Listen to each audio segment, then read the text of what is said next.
আসসালামু আলাইকুম রহমতুল্লাহি ওয়া বারাকাতুহু। প্রিয় শিক্ষার্থীরা, কেমন আছো তোমরা? তোমাদের লেখাপড়ার কি অবস্থা, কেমন চলছে?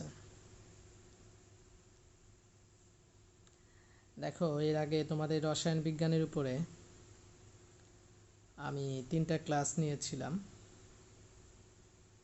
আজকে আমি 4র্থ ক্লাসটি নিতে যাচ্ছি এবং রসায়ন বিজ্ঞান বইয়ের 6ষ্ঠ অধ্যায়, তোমরা জানো, এটা আমি শুরু করেছিলাম এবং বলেছিলাম যে আমরা 4টি লেকচারের মাধ্যমে এই অধ্যায়টি শেষ করব।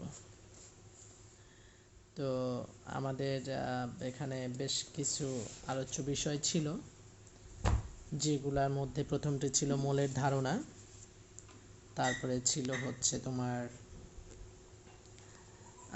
অণু পরমাণুর সংখ্যা গণনা, 3 নম্বরে ছিল ঘনমাত্রা নির্ণয়, 4 নম্বরে ছিল সংযুতি নির্ণয়, 5 নাম্বার স্থূলাণবিক সংকেত নির্ণয়, 6 নম্বরে লিমিটিং বিক্রিয়ক, আর 7 নম্বরে আমাদের যে আমরা বিভিন্ন বিক্রিয়ার মাধ্যমে উৎপাদ তৈরি করি সেই উৎপাদের শতকরা পরিমাণ নির্ণয়। তো আমরা দেখো অলরেডি 4 পর্যন্ত গত 3টি লেকচারে শেষ করেছি। আজকে আমরা লেকচার 4, কেমিস্ট্রি চ্যাপ্টার 6 এর উপর লেকচার 4 দিতে যাচ্ছি, যেখানে এই অধ্যায়ের 6 নাম্বার এবং 7 নাম্বার যে আলোচ্য বিষয়, মূলত গাণিতিক সমস্যাগুলো এখানে আলোচ্য বিষয়, এটা নিয়ে আলোচনা করব। আচ্ছা, প্রত্যেকটা ক্লাসে আমি এর আগে বলেছি যে এই সবগুলো ক্লাসে কিন্তু 9 এবং 10 উভয় ক্লাসে শিক্ষার্থীদের জন্য অবশ্যই প্রয়োজনীয়। যদি তোমরা এই ক্লাসগুলো মনোযোগ সহকারে দেখো এবং সেই অনুযায়ী আমল করো, দ্যাট মিন্স চর্চা করো, বিভিন্ন বোর্ড প্রশ্নগুলো বা বইয়ের যে অনুশীলনী প্রশ্নগুলো রয়েছে, বিভিন্ন কাজ রয়েছে, তাহলেই আসলে আমাদের এই পড়ানো, মানে আমার এই ক্লাসগুলো নেওয়া সার্থক হবে এবং আমি ধন্য হব। তো আমরা শুরু করি। আজকে আমরা লিমিটিং বিক্রিয়ক বিষয়ক গণনা এটা আলোচনা করব। লিমিটিং বিক্রিয়ক কি?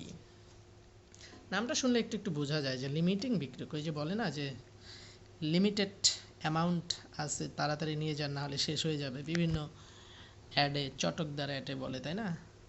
যে আর মাত্র 2টা 3 পিস আছে, নিয়ে যান না হলে শেষ হয়ে যাবে, শেষ হয়ে গেলে আর পাবেন না, একদম লিমিটেড, মানে এই একটা পাঞ্জাবি আপনার জন্য আছে স্যার, আর কারোর জন্য নেই, আপনার জন্যই আছে, নিলে নিয়ে যান স্যার, নাহলে আর পাবেন না। তার মানে কি, যেটা ফুরিয়ে যাবে, শেষ হয়ে যাবে দ্রুত, এটাই আসলে লিমিটেড, তাই না? তো এখানেও তাই, লিমিটিং বিক্রিয়কটা আসলে যেটা শেষ হয়ে যায় সেটাই লিমিটিং বিক্রিয়ক। অর্থাৎ একটা রাসায়নিক বিক্রিয়ায় 2টা বিক্রিয়ক বা 3টা বিক্রিয়ক বিক্রিয়া করতে পারে, বিক্রিয়া করে এক বা একাধিক উৎপাদ তৈরি করতে পারে। তো এই বিক্রিয়কগুলোর মধ্যে যে বিক্রিয়কটি দ্রুত শেষ হয়ে যাবে, সম্পূর্ণরূপে অংশগ্রহণ করবে বিক্রিয়ায়, অবশিষ্ট থাকবে না, ওইটাই লিমিটিং বিক্রিয়ক। তো এখন লিমিটিং বিক্রিয়ক জানা কেন প্রয়োজন, আমরা এটা পরে একসময় জানবো। আগে লিমিটিং বিক্রিয়কটা অনুসন্ধান করি।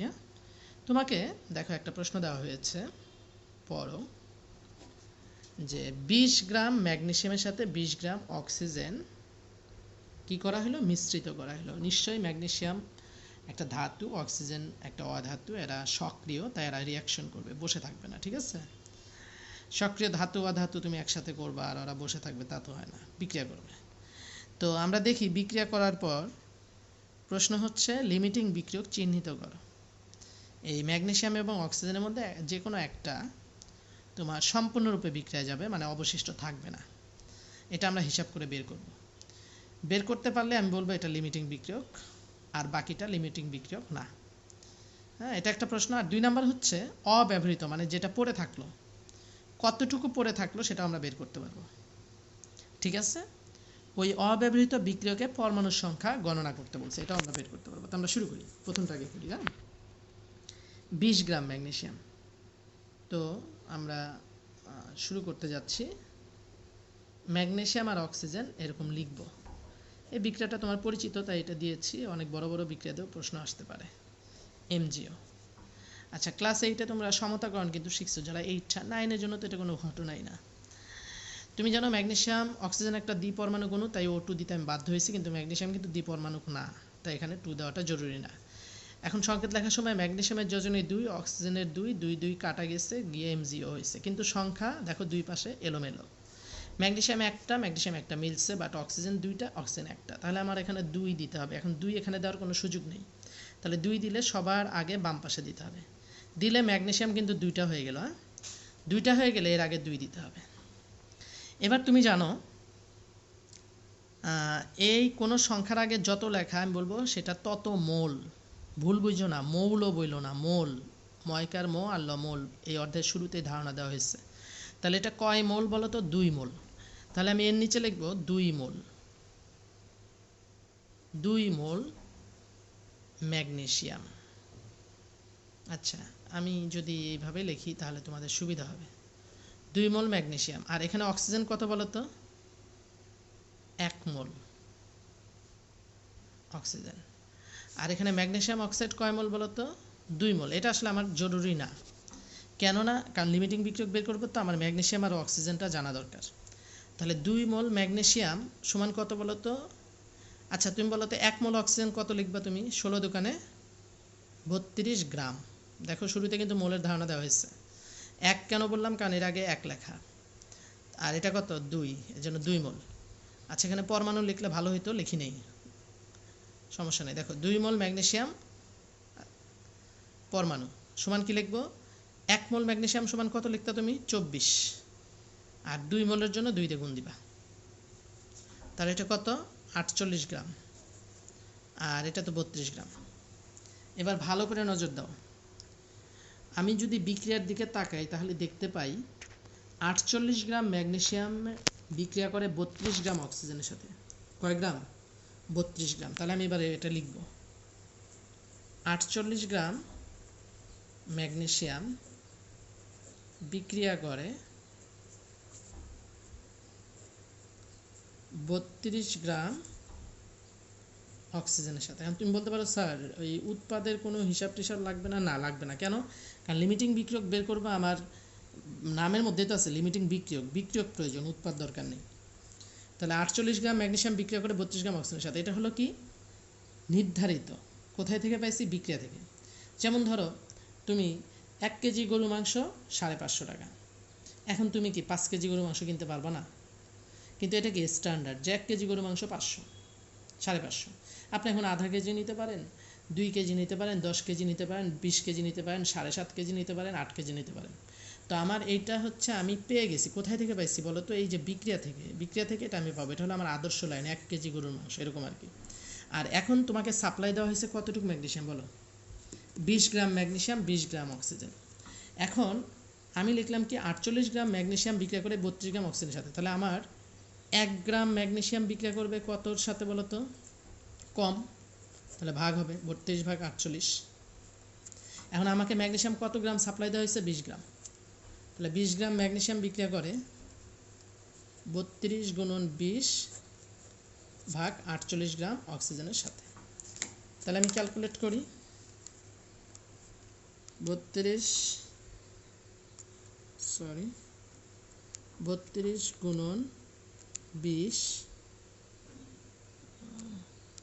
32 গুণন 20 ভাগ 48, তাহলে 13.33 গ্রাম অক্সিজেনের সাথে। নিশ্চয়ই তুমি বুঝতে পারতেছো ম্যাগনেসিয়াম কিন্তু তোমাকে সাপ্লাই দেওয়া হয়েছে কয় গ্রাম বলো? 20। হ্যাঁ, অক্সিজেনও সাপ্লাই দেওয়া হয়েছে 20, ম্যাগনেসিয়ামও 20, অক্সিজেনও 20, খেয়াল করছো? কিন্তু তুমি দেখতে পাচ্ছ যে 20 গ্রাম ম্যাগনেসিয়ামের জন্য আসলে অক্সিজেন দরকার ছিল 13.33। তাহলে তোমার সেন্স কি বলে কে বিক্রিয়ায় পুরোপুরি অংশগ্রহণ করছে, ম্যাগনেসিয়াম না অক্সিজেন? ম্যাগনেসিয়াম। আর অক্সিজেন 20-এর মধ্যে কতটুকু অংশগ্রহণ করছে? 13.33। বোঝা গেছে 48 গ্রামের জন্য যদি 32 গ্রাম লাগে, এটা কমন সেন্স, এমনিও বোঝা যায়। তাহলে 20 গ্রামের জন্য নিশ্চয়ই 20 গ্রাম লাগবে না, একটু কমই লাগবে। সেটা কতটুকু? 13.33, কিন্তু অক্সিজেন বেশি দেওয়া আছে, 20 দেওয়া আছে। তাহলে পুরাপুরি বিক্রিয়ায় কে গেছে বলো তো? ম্যাগনেসিয়াম। তাহলে এখানে ম্যাগনেসিয়াম সম্পূর্ণরূপে বিক্রিয়ায় গেল, আর অক্সিজেন সম্পূর্ণরূপে বিক্রিয়ায় গেল না। ওকে, আচ্ছা, এখন তুমি তাহলে কিভাবে লিমিটিং বিক্রিয়ক বুঝবা? এবার লিখবা কিভাবে, উপস্থাপন করবা কিভাবে? বলবা যেহেতু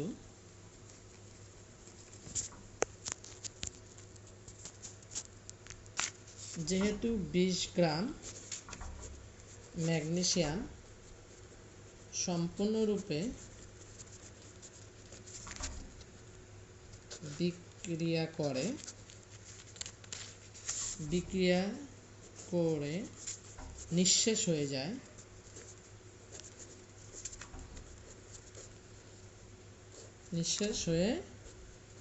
যায়, তাই এক্ষেত্রে ম্যাগনেসিয়াম লিমিটিং বিক্রিয়ক। বুঝতে পারছো? এক্ষেত্রে ম্যাগনেসিয়াম কি? লিমিটিং বিক্রিয়ক। আচ্ছা, এখন কথা হলো যে স্যার আমি যদি এটা উল্টা করে লিখতাম তাহলে কি আমার ভুল হইতো?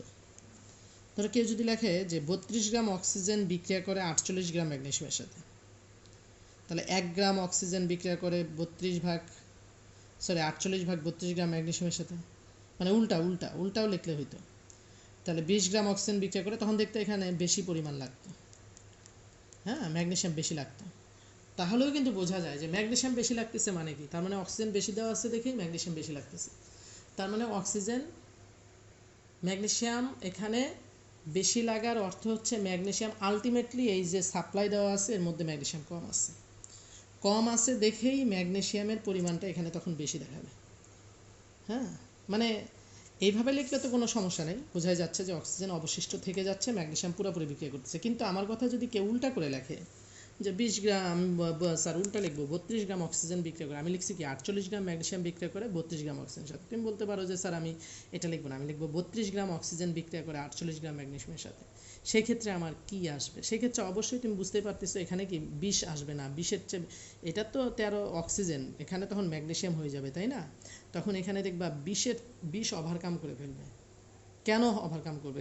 কেন ওভার হয়ে যাবে? কেন হবে? এটা তো বোঝা যায় যে 13.33 গ্রামের জন্য 20 গ্রাম ম্যাগনেসিয়াম দরকার।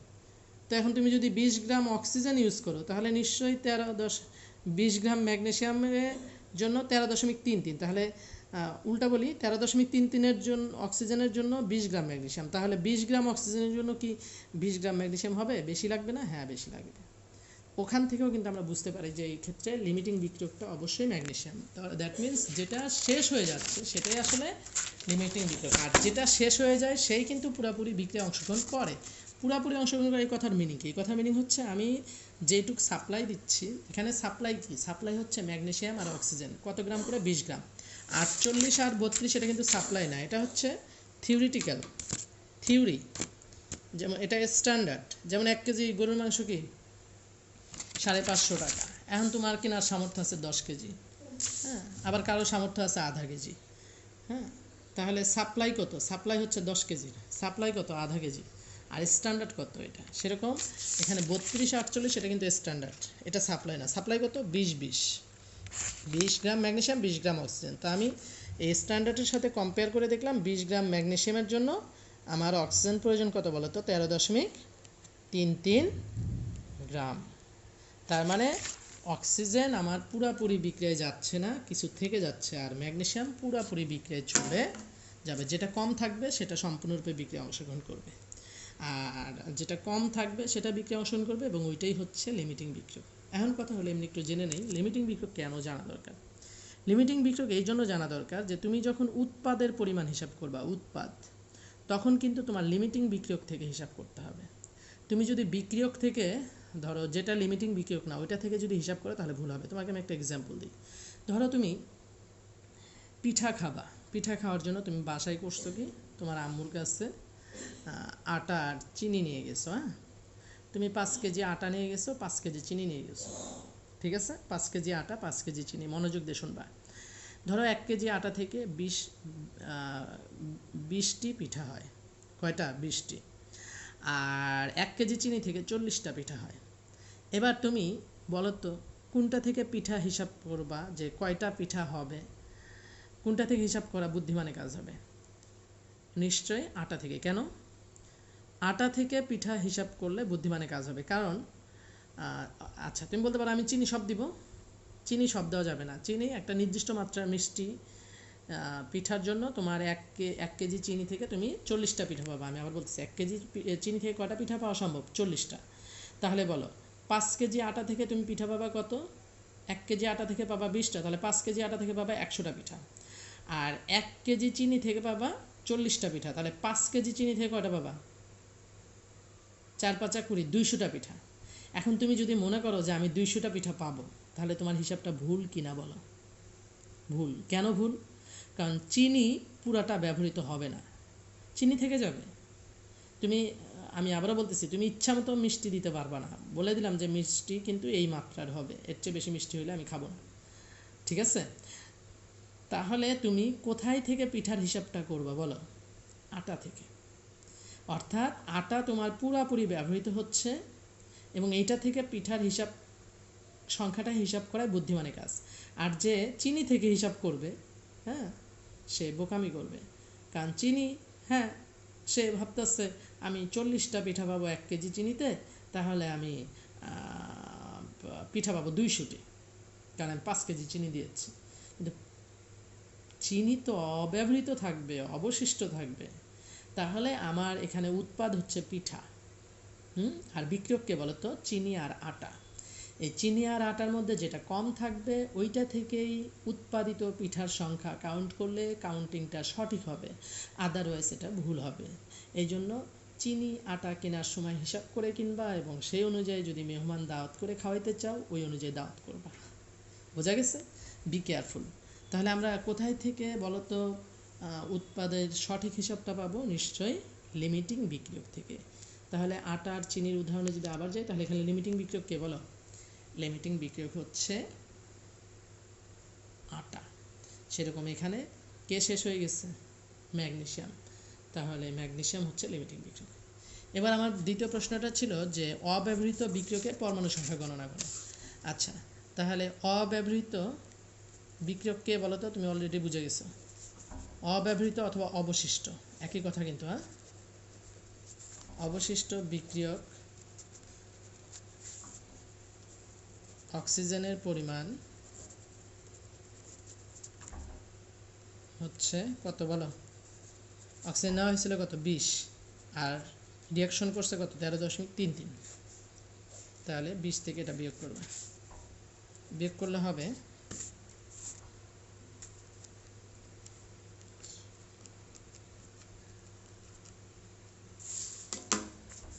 6.67 গ্রাম।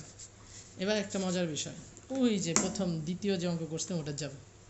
বলো তো 1 মোল অক্সিজেন মানে কি? আবার একটা সূত্র আছে কিন্তু, 1 মোল অক্সিজেন সমান 32 গ্রাম।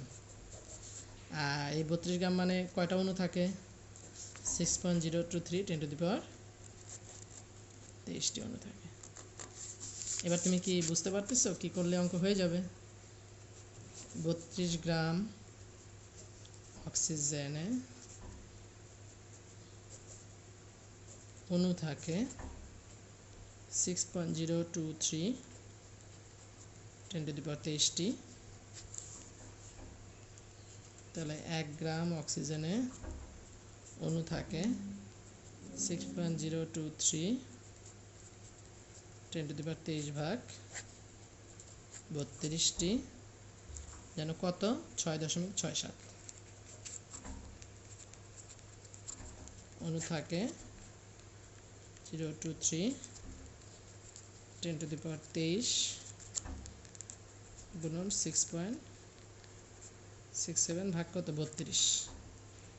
ক্যালকুলেট করো। গুণন 6.023 × 10⁻23 ইকুয়াল ভাগ 32 আসবে হচ্ছে 1.25 × 23 এতটি কিন্তু O2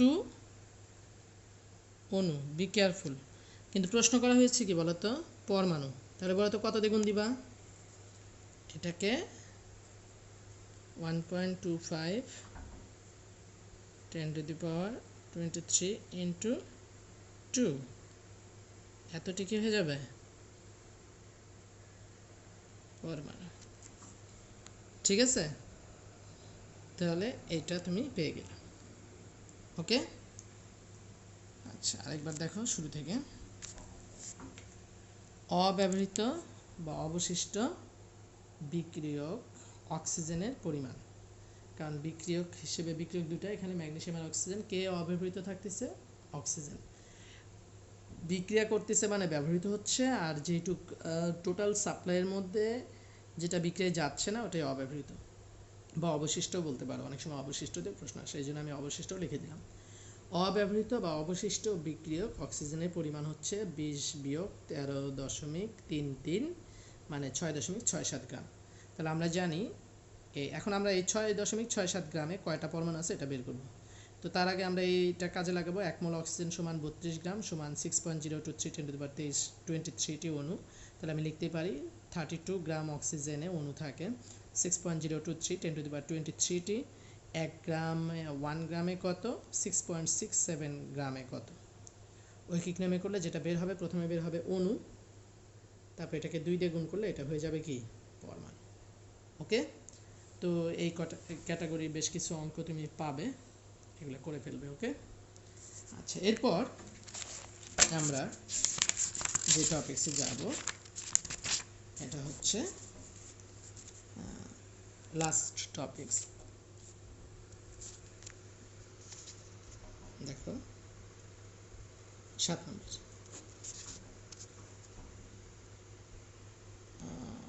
উৎপাদের শতকরা পরিমাণ। এটা কিন্তু সংযুতি না, উৎপাদের শতকরা পরিমাণ।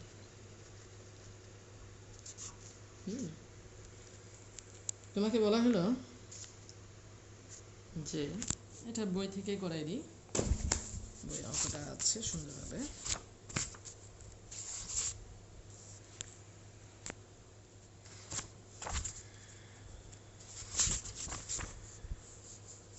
এই যে এখানে কাজটাই আমি করাই দিচ্ছি।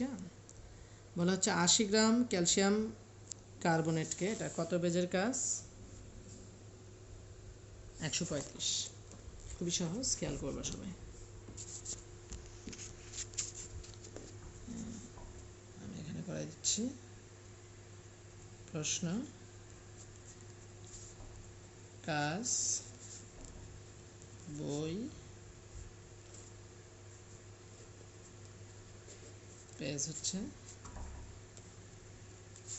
পেজ কত, 135। আচ্ছা বলতেছে 80 গ্রাম পর ক্যালসিয়াম কার্বনেটকে তাপ দিয়ে 39 গ্রাম ক্যালসিয়াম অক্সাইড পাওয়া যায়। 80 গ্রাম ক্যালসিয়াম কার্বনেটকে তাপ দিয়ে 39 গ্রাম ক্যালসিয়াম অক্সাইড পাওয়া যায়, উৎপাদের শতকরা পরিমাণ বের করো। তা আমরা লিখবো, শুরু করতেছি সমাধান।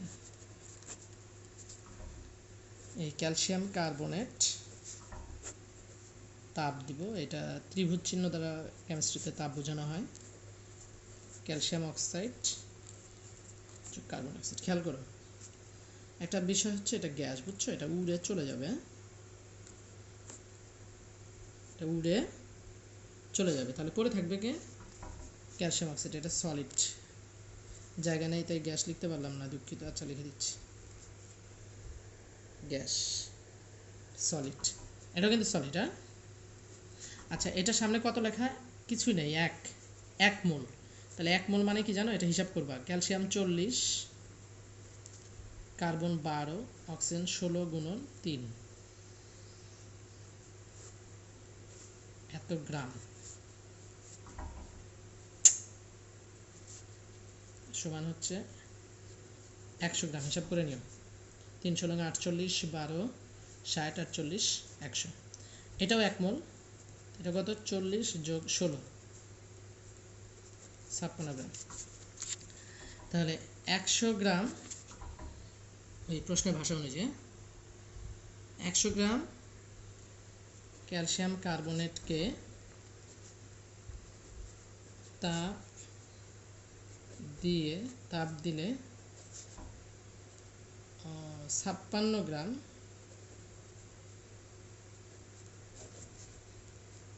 ক্যালসিয়াম অক্সাইড পাওয়া যায়। ওকে, তাহলে 1 গ্রামকে তাপ দিলে কতটুকু পাওয়া যাবে? 56/100 কম পাওয়া যাবে, তাই না? তোমাকে দেওয়া হয়েছে কত গ্রাম? 80 গ্রাম। তাহলে 80 গ্রামকে তাপ দিলে নিশ্চয়ই বেশি পাওয়া যাবে। 56 × 80 ভাগ কত? 100। তাহলে কত হবে?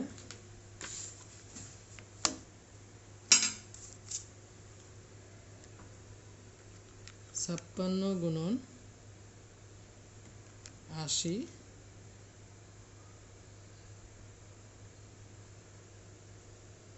ভাগ 100, 44.8 গ্রাম। 44.8 গ্রাম। ওকে, এবার আসলে আমি লিখব সরাসরি। অতএব প্রশ্ন কি? উৎপাদের শতকরা পরিমাণ নির্ণয় করো। এখানে উৎপাদকে ক্যালসিয়াম অক্সাইড, তাই না? অতএব ক্যালসিয়াম অক্সাইড উৎপাদের, আচ্ছা তুমি বলতে পারো উৎপাদ কিন্তু কার্বন ডাইঅক্সাইড, হ্যাঁ, কিন্তু কার্বন ডাইঅক্সাইড উড়ে চলে গেছে, তাই ক্যালসিয়াম অক্সাইড পড়ে আছে, এটাকে আমরা উৎপাদ ধরে নিলাম। আর ওখানে প্রশ্ন বলে দিচ্ছে ক্যালসিয়াম অক্সাইড পাওয়া গেল, এটাকে উৎপাদ দুটাই, কিন্তু এটাকে চিহ্নিত করা হয়েছে। অতএব ক্যালসিয়াম অক্সাইড উৎপাদের শতকরা পরিমাণ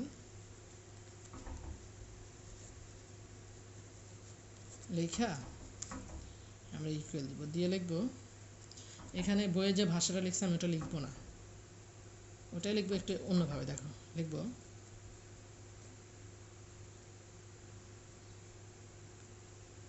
বিক্রিয়া থেকে প্রাপ্ত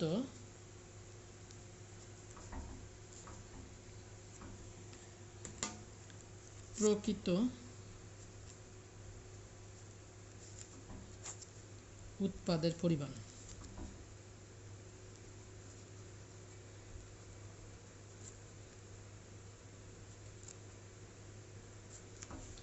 আর নিচে লিখব বিক্রিয়া থেকে হিসাবকৃত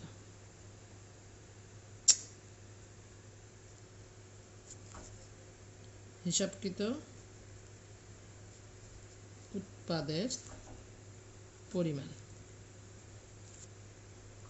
ও সরি, এখানে গুণ 100 হবে, পাশে পার্সেন্ট দিয়ে দিবা এখানে। এবার দেখো, এখানে খুব জটিল একটা, তোমাদের কাছে জটিল মনে হতে পারে, কিন্তু এটা জটিল না, সহজ। একটা লিখছি আমি বিক্রিয়া থেকে প্রাপ্ত প্রকৃত উৎপাদের পরিমাণ, আর বিক্রিয়া থেকে হিসাবকৃত উৎপাদের পরিমাণ, আর গুণন 100। 100টা আসলে উপরেরটার সাথে গুণ দিতে পারো, বা সাইডে গুণ দেওয়া মানে এটা উপরের অংশের সাথে গুণ। এই যে বইয়েও লিখছে, দেখো এই যে এটা 100টা উপরে গুণ করছে। আচ্ছা, ব্যাপার না, সাইডে গুণ করে পার্সেন্টেজ দিয়ে দিবা। আচ্ছা, এটা কি একটু ভালো করে বুঝবা। বিক্রিয়া থেকে প্রাপ্ত মানে এটা মানে হচ্ছে প্র্যাকটিক্যাল করছে, ধরো প্র্যাকটিক্যাল করে এটা পাইছে। হ্যাঁ, এই যে 80 গ্রাম ক্যালসিয়াম কার্বনেটকে হিট দিয়ে 39 গ্রাম পাইছে, এই যে 39 গ্রাম যে পাইলো, এটাই হচ্ছে বিক্রিয়া থেকে পাইছে পুরাপুরি। ওকে, আর আমরা ক্যালকুলেট করে কত পাইলাম? কত পাওয়ার কথা? 44.8। দেখছ, 100 গ্রাম থেকে যদি 56 পাই, তাহলে 80 থেকে পাওয়ার কথা 44.8। এটা হলো ক্যালকুলেটিভ, হিসাব, থিওরিটিক্যাল। হ্যাঁ, আর বাস্তবে তুমি ধরো প্র্যাকটিক্যাল করছো নিজে, 80 গ্রাম চুনাপাথর নিয়ে হিট দিছো, চুনাপাথর মানে ক্যালসিয়াম কার্বনেট নিয়ে হিট করছো, করে তুমি কত পাইছো? 39। আর নিচেরটা হচ্ছে কি? হিসাবকৃত হচ্ছে 44.8। তার মানে যা হিসাব করা হয়, যা থিওরিটিক্যাল কাগজে কলমে হিসাব করে যেটা পাওয়ার কথা, সেটা কিন্তু বাস্তবে পাওয়া যায় না। বাস্তবে সবসময় কমই পাওয়া যায়। ঠিক আছে, এখন বলতে পারো কেন এরকম হয়, কারণ হচ্ছে তুমি যখন প্র্যাকটিক্যাল করতে যাও তখন টেস্ট টিউবে কিছু লেগে থাকতে পারে, পানি দ্বারা ধৌতকরণের সময় কিছু চলে যেতে পারে, হিটের কারণে কিছু চলে যেতে পারে, নানা কারণে অপচয় হতে পারে। এই জন্য 100তে 100 কখনোই হয় না। তাহলে আসো আমরা এবার পরিমাণ দুটা লিখে দিই। তাহলে উপরে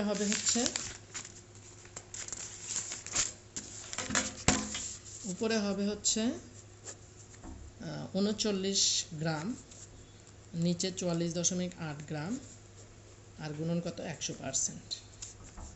হ্যাঁ, তাহলে ক্যালকুলেট করলে এটা আসবে হচ্ছে 39 ভাগ 44.8, 87.05%। এটাই অ্যান্সার। অর্থাৎ আমরা দেখতে পাচ্ছি যে আমার এই যে প্রশ্নের যে কাজটা ছিল, 80 গ্রাম ক্যালসিয়াম কার্বনেটকে তাপ দিয়ে 39 গ্রাম ক্যালসিয়াম অক্সাইড পাওয়া গেল, উৎপাদের শতকরা পরিমাণ নির্ণয় করো। অর্থাৎ খুব সহজ একটা অঙ্ক। আমার উৎপাদ পাওয়ার কথা ছিল হিসাব করে 44.8, কিন্তু আমি পাইলাম কত 39। তাহলে এই 39টা উপরে আর 44.8টা নিচে, তাহলে 39-এর নাম কি?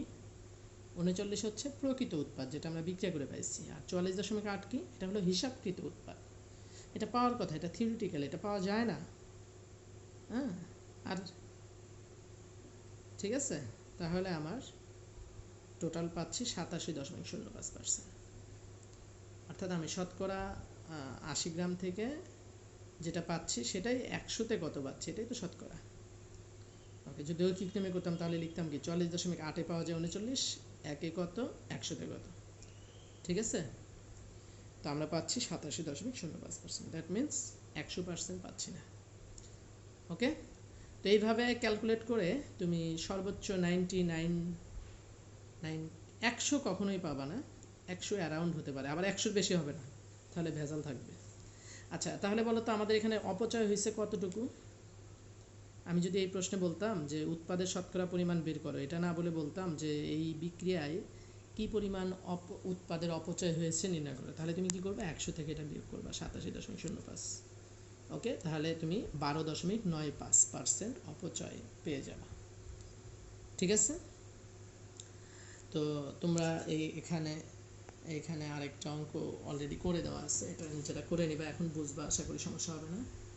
এই যে দেখো, 2 গ্রাম ম্যাগনেসিয়াম ধাতু প্রয়োজনীয় পরিমাণ অক্সিজেনের সাথে বিক্রিয়া করে 3.25 গ্রাম ম্যাগনেসিয়াম অক্সাইড উৎপন্ন হয়, উৎপাদের শতকরা পরিমাণ কত? ওকে, এটা করে নিবা। আর আবারও বলতেছি, অবশ্যই বোর্ডের প্রশ্নগুলো সলভ করবা। সলভ করেই করোনা পরিস্থিতি ভালো হলে যখন ক্লাস খুলবে তখন তোমরা আমার থেকে এবং তোমাদের যারা অন্য সেকশনে আছো যারা দেখবা সংশ্লিষ্ট টিচারদের থেকে এগুলা দেখিয়ে নিবা, বুঝে নিবা। এখানে 2টা সৃজনশীল আছে, এগুলা তুমি আশা করি পারবা। এখন এই 2টা সৃজনশীল তোমাদের হোমওয়ার্ক থাকবে। ঠিক আছে, তাহলে তোমাদের কিছু কাজ দিয়ে দিই, তোমরা কাজগুলো করে অবশ্যই তোমাদের টিচারদের দেখিয়ে নিবা ক্লাস শুরু হলে। বইয়ের সৃজনশীল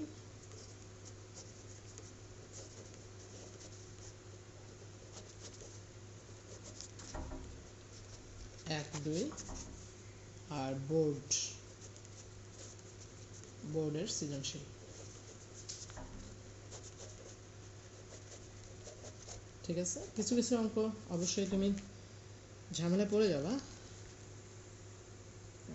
ওগুলো আমরা পরে শিখবো ইনশাল্লাহ। আগে আমাদের এইগুলো পড়ে মোটামুটি একটু কিছু জ্ঞান অর্জন করে নিই, আমাদের ভিত্তিটা একটু তৈরি করি, তারপরে আমরা বড় বড় বিল্ডিং তৈরি করতে পারবো। ওকে, তো আজকে এই পর্যন্তই। তোমাদের 4টা ক্লাস দেওয়া হলো, 2টা করে দেওয়ার কথা ছিল। আমি এই জন্য এমন একটা চ্যাপ্টার বেছে নিলাম যেন 9 এবং 10 দুইটা ক্লাসের জন্যই কার্যকরী হয়, এবং তোমরা সবাই যেন 2টা না 4টা করে ক্লাস পাও, এই জন্য এই অধ্যায়টা বেছে নিয়েছি। পুরো অধ্যায়টাই যতগুলো টপিকস আছে সবগুলো আলোচনা করার চেষ্টা করেছি, অঙ্কগুলো করেও দিয়েছি, ক্যালকুলেশন পর্যন্ত দেখিয়ে দিয়েছি। তোমরা, আমি আশা করব এগুলো সুন্দরভাবে দেখবে, বারবার দেখবে, দেখে আইডিয়া নিবে, আইডিয়া নিয়ে এই অনুযায়ী বইয়ের সৃজনশীল, বইয়ের ভিতরকার যে বিভিন্ন কাজ, যে অঙ্কগুলো আছে সম্পূর্ণ বইয়ের আঙ্গিকেই পড়ানোর চেষ্টা করেছি। ওকে, যেন তোমার সম্পূর্ণ এই অধ্যায়টা সম্পূর্ণরূপে সম্পূর্ণ হয় এবং বোর্ডের সৃজনশীলগুলো তুমি পারবা। কিছু জায়গায় ঝামেলা হবে, ওগুলোও একটু মাথা খাটাইলে বুঝতে পারবা। সবাই ভালো থেকো,